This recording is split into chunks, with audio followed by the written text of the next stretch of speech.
بنی اسرائیل کے اندر 3 بھائیوں اور 1 بہن کا قصہ موجود ہے ان کے دور کا. علامہ ابن جوزی رحمہ اللہ بھی اس کو نقل کرتے ہیں. 3 بھائی تجارت کے لیے نکلے, ان کی 1 بہن ان کے ساتھ. سوچا اس بہن کو کہاں چھوڑ کے جائیں, ہم تو تجارت کے لیے جا رہے ہیں.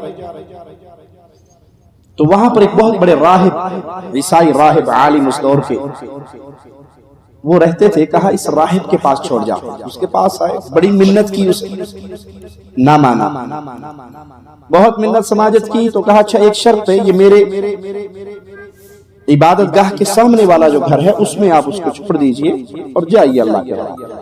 اب یہ راہب کیا کرتا, اس کے لیے کھانا وانا بناتا, اپنے دروازے کے باہر رکھ دیتا اور دروازہ بجا دیتا. وہ بی بی آتی, روٹی چوکے ٹوٹ جاتی. شیطان اس کے پاس ایک نیک بابا جی کی شکل میں پہنچا. کہا وہ آتی ہے تمہارے دروازے سے کھانا اٹھاتی ہے, اس سے بہتر ہے کہ تم اس کے دروازے پہ رکھو, نہ کسی کی نظر پڑے, نہ کوئی اختلاط ہو, نہ کوئی گناہ کی طرف قدم بڑھے, تمہاری ذمہ داری ہے. انہوں نے کہا جی بالکل ٹھیک. اب یہ ثواب کے نام پہ آگے لے کر جا رہا, وہ روٹی جانے اس کے دروازے پہ رکھنی شروع کر دی. شیطان پھر بابا جی کی شکل میں پہنچ گئے. نے کہا دیکھو خیال کرو اللہ کے بندو, تم باہر اسے بلاتے ہو, وہ باہر آتی ہے, کیا حرج ہے اگر روٹی اس کے دروازے کے اندر رکھ دی جائے. مان گیا, روٹی اس کے گھر کے اندر رکھنی شروع کر دی.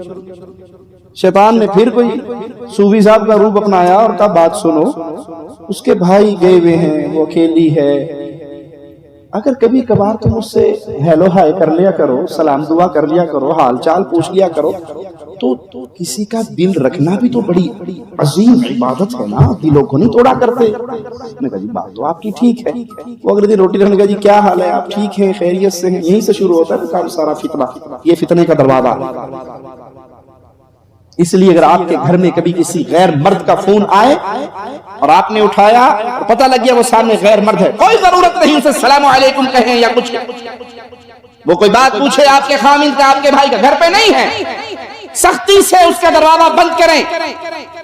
جی ٹھیک ہے, آپ اپنا نمبر لکھوا دیجئے, وہ جو ہی آئیں گے میں کال کروا دوں گی, وہ کال بیک کر لیں گے, آپ کا نام کیا. کوئی ضرورت نہیں تفصیل پوچھنے کی. غیر مرد ہے جی گھر پہ نہیں ہے, اس ٹائم گھر پہ نہیں ہوتے, اور فون بند, تاکہ اس کے دل میں شیطان کو اشارہ کرے تو وہ اس کی تمنائیں وہیں پر دم توڑ جائے.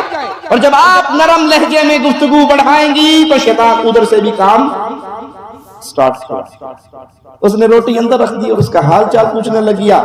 شیطان نے اس بی بی کو بڑا بنا سور کے اس کی آنکھوں کے سامنے مزین کر دیا. اب وہ حاجی صاحب نیک آدمی بیچارہ شیطان کے فتنے میں مبتلا ہو گیا. اس کے ران پہ ہاتھ مارا, اس سے بدکاری کی, بدکاری کر کے واپس چلا گیا.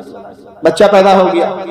اب شیطان اس کے پاس نئے روپ میں آتا ہے. کہ دیکھو تم نے اس کے ساتھ کیا کیا, تم تو ایک عالم تھے, دیندار تھے, نیک آدمی تھے, کتنا بڑا گناہ کر بیٹھے ہو, تو بچے کو مار دو تاکہ گناہ کا نشان مٹ جائے, وگرنہ تمہارا اتنا نام ہے, تمہاری عزت ہے, تمہارا سب برباد ہو جائے گا. بات ٹھیک کی ہے, بچہ مار دیا. جب بچے کو قتل کر دیا, شیطان پھر پہنچا کہ دیکھو تم نے بچہ تو مار دیا, اپنے آپ کو سیو کرنے کے لیے اچھا کیا, لیکن ماں تو آخر ماں ہوتی ہے نا, وہ تو ماں ہے, 9 مہینے اپنے پیٹ میں اٹھایا تھا, اپنی چھاتی سے دودھ پلایا, وہ بھولے گی. اس کو بھی مار دو, نہ رہے پاس نہ بجے پاس. اور پھر توبہ کر لو, توبہ کا دروازہ تو کھلا ہی ہے نا, پھر توبہ کر لینا. اس نے اس کو بھی قتل کر دیا. وہ آئے بھائی تجارت سے واپس, ہماری بہن کہاں کی, بڑی نیک تھی, بڑی حاجن تھی, نمازن تھی, پرہیزگار تھی, یہ قبر ہے, فوت ہو گئی, میں نے جنازہ پڑھ کے دفنا دیا, بڑی نیک عورت تھی, میں بھی دعا کرتا ہوں اللہ اسے معاف کرے. چلے گئے. شیطان ان کے خواب میں پہنچا کہ وہ مری نہیں ہے, مولوی مارے ہے, وہ مری نہیں ہے, کچھ کر کے مارا ہے, ایسے بھی نہیں مارا, یہ کچھ کیا ہے. صبح اٹھے 2 بھائی کہنے لگے ویسے شیطانی خواب ہوگا. چھوٹا بھائی کہنے لگا نہیں, میں ذرا جا کے چیک کروں گا, میں دیکھوں گا اسے ہے کیا ماجرا. وہ آتا ہے, قبر اٹھاتا ہے تو اندر دونوں کی لاشیں پڑی. مولوی صاحب پکڑے گئے, وہ راہب صاحب پکڑے گئے. اب وہ قاضی کے پاس جا رہے ہیں اور قاضی اس کے قتل کا فیصلہ کر دیتا ہے. جلاد اس کو لے کر جا رہے ہیں سولی پہ چڑھانے کے لیے.